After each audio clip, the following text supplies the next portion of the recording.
Guys, what's going on? It's Ash here coming at you today in Raid Shadow Legends. Today we're going to review Rearguard Sergeant. I have been talking her up for quite a while, guys. So today is the day. So Rearguard Sergeant, she is a really good carry champion, great support champion inside the game. Today we're going to talk about what artifacts to use with her, what masteries to use with her, some maybe common mistakes. We're going to review her inside the game, and then we're going to try her out in Clan Boss where she is best suited in the game, in my opinion. And then we'll take her for a run in Dragons as well. She's a Force Affinity Dwarf champion. She has a really cool aesthetic about her. I love the look of the Rearguard Sergeant. She definitely looks like a really good support tank, which is what she is used for inside the game. So let's go ahead and start by talking about her skills here. So why is she so good? What is she known for? Well, she has both the decreased defense on her A1 and the decreased attack on her A2. So A1 attacks one enemy, 40% chance of placing a decreased defense debuff, for 2 turns, and that can be booked up to a 50% chance, which again is not bad for an A1, especially if you have her in a counterattack team. She's going to be landing a lot of those decreased defenses and keeping those up the entire battle. Again, why she's very well suited to be alongside a Valkyrie or a Skullcrusher or a Martyr inside of a Clan Boss team, with the A1 being the decreased defense. On the A2, Flail Master attacks all enemies in AoE, 50% chance of placing a 50% decreased attack debuff for 2 turns. That can be booked up to a 75% chance, and heals this champion by 25% of the damage inflicted. All of her damage is based off defense, which is nice, but she does not put out a ton of damage. However, we still go offensive tree with her. I'm going to talk about why when we get to the masteries. And then fend them off is the A3. I should note that I played Rearguard Sergeant a lot inside the game, so I have a pretty good feel for where she shines and where she just can be better. You'll be better suited with a different champion, unless you're pulling her like really early, like early game or early mid game. Then you can basically use her in any dungeon, anywhere for the most part. Talking stages 1 through 15 or so. Anyway, fend them off is places a 50% ally protection buff and a 15% continuous heal buff on all allies except this champion for 2 turns. So no continuous heal on her. That can be booked to a 3-turn cooldown. So really solid, right? And you can see why she's a great carry for a team. She has the continuous heal. She has the 50% ally protect, taking 50% of that damage. And she has the decreased attack on the A2 and the decreased defense. So she does it all, and she keeps her team alive with the continuous heals. Again, you just need to make sure she stays alive. I like building her with a lot of defense. We're going to talk about the artifacts. Let's talk about the masteries first, though, guys. Because her A1 only hits 1 time, we actually choose War Master for her, and because she's going to be on the counterattack team oftentimes if you have the champions. If you don't have a counterattack, she's still good. Don't get me wrong. It's just extra nice to have those counterattacks triggering that A1 with the War Master proc 2 chance on that. It's really kind of a solid combo, and although she doesn't do great damage, I've tried both the defensive tree and the offensive tree with the support tree, and I found just more damage and the same survivability. She's usually one of the last champions to die on my Clan Boss teams. I have her paired with Bad L, so we have 2 continuous heals going off, and then I have the Ally Protect on her and Skullcrusher, so they're trading off the Ally Protect. So kind of a lot of dynamics going on, and you guys know when you're building a team around any of these champions that we review here on the channel, it's always team specific and champion specific. Make sure you're kind of keeping an eye out for those possible synergies, and have an idea of how the team all works together when you compare all of their abilities. So for that reason, I found more success going War Master on my Rearguard Sergeant. Of course, if you want to go defensive tree, you can go all the way down. I guess it's tough. I like War Master for her personally, but I would actually go with... Why am I not? Okay, I would actually go with Bulwark if I was going to go defensive. Decrease all damage all allies receive by 5%. Pretty good for survivability again for Clan Boss, right? And when I talk about Rearguard, I'm really talking about Clan Boss with her. Although you can use her campaign. We'll talk about that in just a moment. I want to end the support with Master Hexer. Of course, extending the decreased attack and the decreased defense. And of course, you also want to go with Lasting Gifts to potentially extend the continuous heal and the ally protect as well. Okay, so those are the masteries. Again, I prefer going for that War Master, but of course it's up to you guys if you want to go support and defense. Try it out.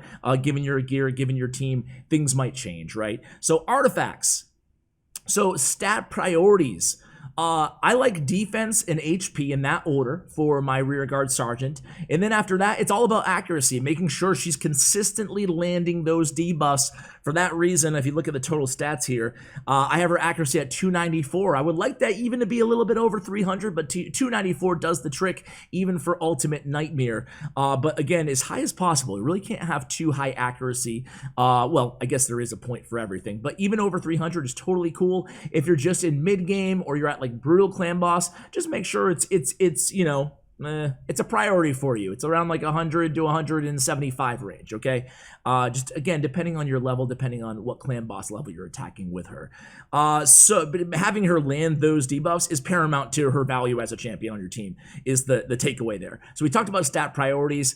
Crit damage and crit rate is great as kind of maybe a second priority or something. It's nice to have extra, but again, she's not a damage champion. She's not going to be putting out a lot of damage no matter how you build her, okay? So for the gear that I have on her here, just again, going for, I happen to have a lot of crit rate on this weapon, but that's not why I have it on her. Accuracy and speed, again, accuracy, speed, crit rate, accuracy. Yeah, this gear actually, I have accuracy sets and a couple of speed sets on her, again, because I had her speed tuned for Nightmare, and I just kind of switched out a couple of gears before this video, a couple of artifacts to make sure she was fast enough for Ultra Nightmare, which I'm going to run her in this video on. Defense gauntlets, you can go HP there, that's fine. You can even go crit rate if you want to. I have more success going defense. Defense on the chest as well, so a ton of defense. Also going to up her damage a little bit because we have that War Master on her, so she'll be putting out more defense than your average Rearguard Sergeant, if that means anything. And then we go with the boots with a 50 accuracy on these boots. 50 accuracy and 40 speed. Sign me up on those speed boots. So that's how I have her built, guys. Let me know if you have any suggestions, if you think that I should build her in a different way. I do want to mention one thing, right? Because for Rearguard Sergeant, because you're likely going to be building her, well, two things. I don't have lifesteal on her because I run her with Bad L. But lifesteal is a great set option for your Rearguard Sergeant because she doesn't have that continuous heal, so you're going to need an apothecary in there to heal her up, or a Bad L or something, some other healer to keep her alive, make sure she's regenning, right? So you have a few options there. Immortal sets, you can go with, not Destroy, it's the Stalwart or whatever, right? Where are you? Yeah, the Stalwart set is actually really solid for her too, right? And we don't talk about this set a lot because it's not like an S tier gear set, but that will reduce by 30% all the AoE attacks from the clan boss. It's a great option if you have another healer on the team. If you don't have another healer on the team, definitely go with lifesteal gear, okay? And of course, I do have that healer, and I didn't happen to go Stalwart, but it's an option. Just wanted to let you guys know about that. So, reviews, where are you going to be using her? In terms of, let's start with endgame. Endgame, you can run her all the way through Ultra Nightmare Clan Boss, okay? So Clan Boss, she gets a 5. That's where she's known for. Dragon's Lair, same thing. You can run her all the way up to Dragon's 20. She's a good champion to 6-star, a good champion to ascend, a good champion to invest in. She's a good champion to book, even though she's rather expensive to book, okay? So we're going to give her a 5 in Dragon's Lair, 5 in Minotaur's Labyrinth. I don't even bother ranking the keeps anymore because they're relatively easy, compared to the other dungeons. Arena, I'm personally... If you have no other champions, and if she's an early game pull for you, sure, use her in Arena. But end game, definitely not seeing any Rearguard Sergeant, either on defense or on offense. There's just other champions who do what she does and better for the Arena purposes. So for that reason, we're going to give her acceptable, I guess, a 2.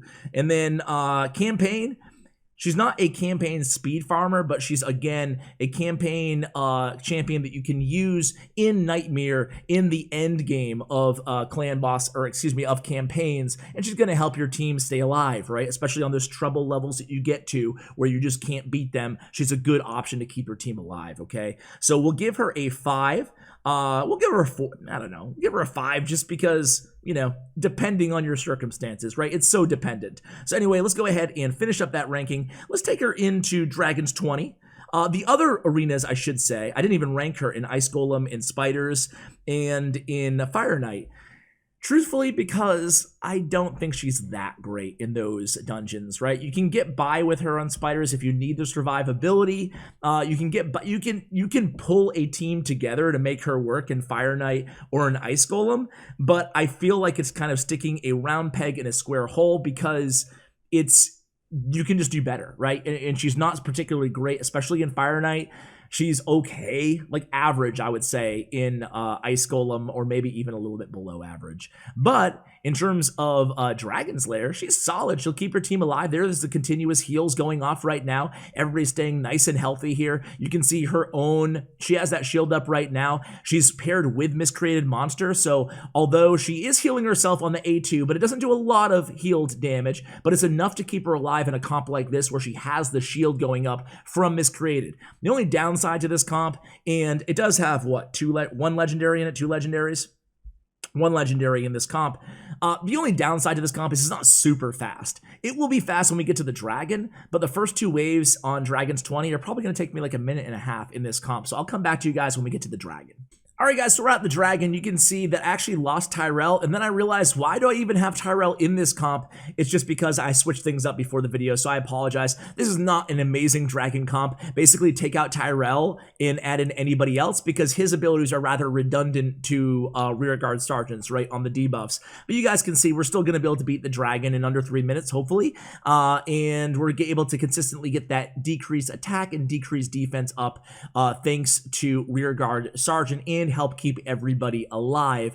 So I will note that the decreased attack is definitely underrated inside this game, especially the further you progress inside this game, the decreased attack is more and more important, especially against clan boss, right? Later in those fights against the clan boss, decreased attack is going to be your best friend. Want to make sure you're always landing it. So there we go, 250 and with a kind of useless Tyrell in there too, so not too bad. And she did a pretty good job trying to keep everybody alive. We'll sell those gauntlets, and then let's go ahead and use her finally in clan boss here. So I'm gonna go ahead, I already 2-keyed Nightmare. I'm gonna go with Ultra Nightmare. I'm going to battle. I won't show you the entire battle here, but I'm actually gonna sub her in for Tyrell in this comp here. So let's use her.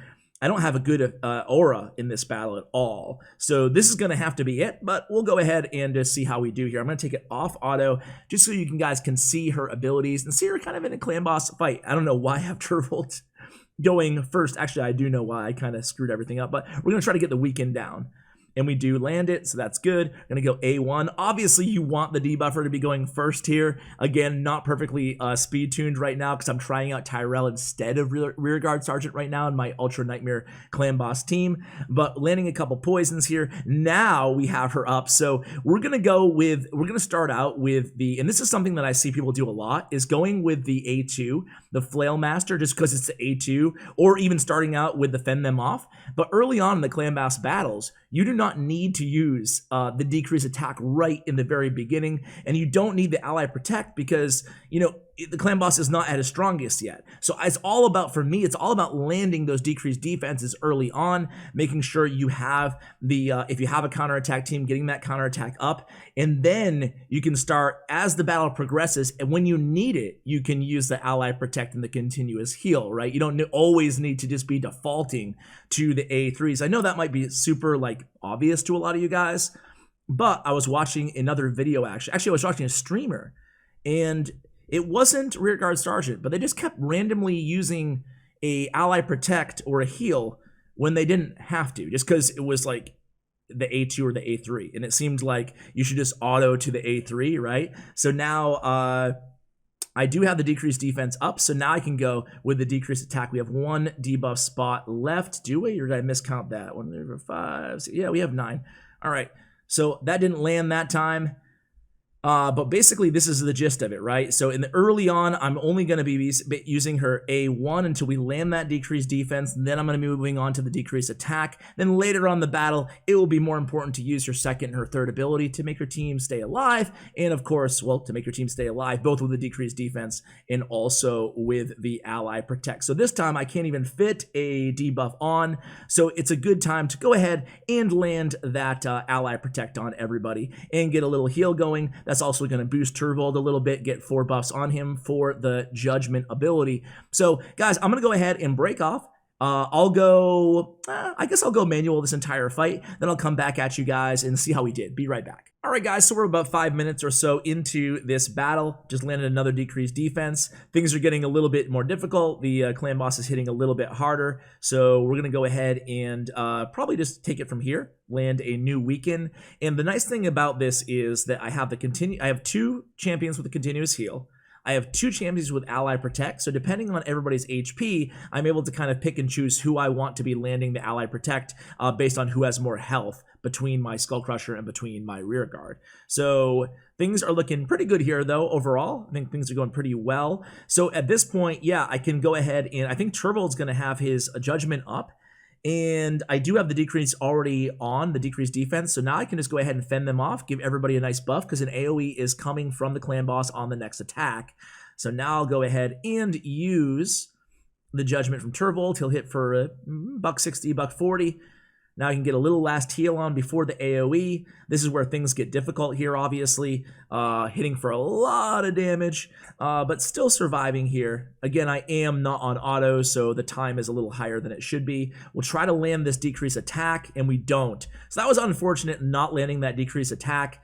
One thing about both of her debuffs is it's a 50% chance and a 75% chance, so you're not always going to be landing it, and sometimes that can be the difference here. So luckily, no AoE up for the clan boss. Now the next one will be his A2, so let's go ahead and try to re-up the decreased defense, and we don't land it. We're going to go ahead and Stonewall, counterattack, Ally Protect, and then heal everybody up and get ready. So we brace ourselves. That time we survived again. Here we go. We still don't land that decreased defense again, unfortunately, but she has another turn up. So now I have an option when I get to my rear guard. Do I want to go for the decreased defense, or do I want to go for the decreased attack? Actually, I don't have decreased attack up. I'm actually going to go for Ally Protect because another AoE is going to be coming. I want everybody to be nice and healed up for it. Maybe we can survive one more big hit from the clan boss, maybe even longer. Let's see. I hate landing heal reduction. Okay, so Turvold does die there. So that was unfortunate. Turvold dying. Our heavy hitter is down. Let's go ahead and just land as many poisons as we can and finish this one out, guys. So decrease attack, land. Okay, we landed it that time. That's good. And now we can land another poison, already at 10 buffs, so no worries this time. Now the poison dies down. We survive another AoE. That's all good. Let's land a decreased defense here. We land it. And now things are looking pretty good here at the tail end of this clan boss battle. Got the counterattack up, survive another AoE. Again, that decrease attack really helping us out there. The whole party would have been wiped, or at least most of my champions, had we not landed that last decrease attack. So now I can Ally Protect everybody up. Get a little continuous heal, get another heal on the A1 of Bad L, and again, things are rolling here, still going strong. Okay, we lose our Nethril, so both of our big damage dealers are now down, but you guys can see why I don't need too much more HP on I have enough healing on my team that I don't have to build her with much more HP. I have her with heavy defense, and that's totally cool because she's never the first champion to go down on any of my teams, no matter who it is. She's usually one of the last to die. So things looking pretty good here. Again, I think from here on out, I can just go on auto. So I will bring you guys, I'll come back when we get to the final screen, see how much damage everybody did. Alright guys, so not the best, Ultra Nightmare, and again, just kind of worth noting here that I did not have her specifically speed tuned for this, so she was always going after, which is not ideal. We want her landing those debuffs first, so it could have been much better. I think we could easily get to 20 million with this comp if everything went well in terms of RNG, and we had her, you know, as a faster champion on this squad. But with all that being said, notice that she has 1.7 million damage dealt.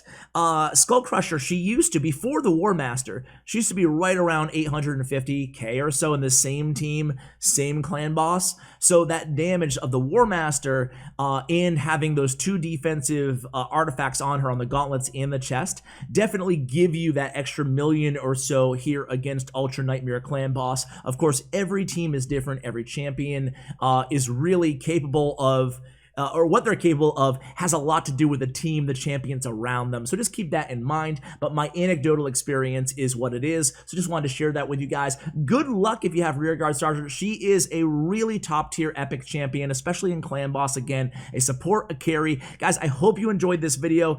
Really appreciate it. Let me know who you want me to review next in the comments below. Thank you for watching, and as always, take care, guys.